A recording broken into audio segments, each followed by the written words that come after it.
નમસ્કાર, હું અશિતી KTV news સાથે નજર કરીએ આજના મહત્વના સમાચાર પર।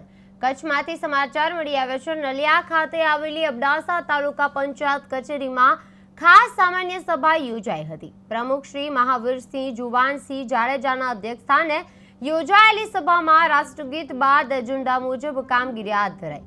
વર્ષ 2025-26ના સુધારેલ અંદાજપત્રક તેમજ 2026 અને 27ના અંદાજપત્રને આખરી મંજૂરી આપવામાં આવી હતી।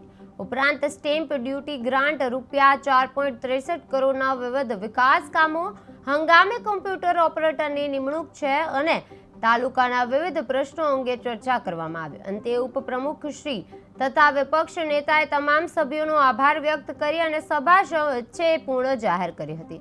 નલિયામાં તાલુકા પંચાયત ખાસ સભા છે એનું આયોજન કરવામાં આવ્યું હતું। 2026-27 અંદાજપત્રને મંજૂરી આપવામાં આવી હતી। 4.63 કરોડના વિકાસ કામો મંજૂર કરવામાં આવ્યા હતા, જેમાં વિવિધ પ્રશ્નો પર ચર્ચા કરવામાં આવી હતી અને ત્યારબાદ આભાર વિધિ સાથે સભા છે તે પૂર્ણ થઈ હતી। નલિયામાં તાલુકા પંચાયત ખાસ સભા છે એનું આયોજન કરવામાં આવ્યું હતું। 2026-27 અંદાજપત્રને મંજૂરી આપવામાં આવી હતી। 4.63 કરોડ વિકાસ કામો મંજૂર કરાયા હતા। ત્યારબાદ વિવિધ પ્રશ્નો પર ચર્ચા છે તે કરવામાં આવી હતી અને આભાર વિધિ સાથે સભા છે તે પૂર્ણ કરવામાં આવી હતી।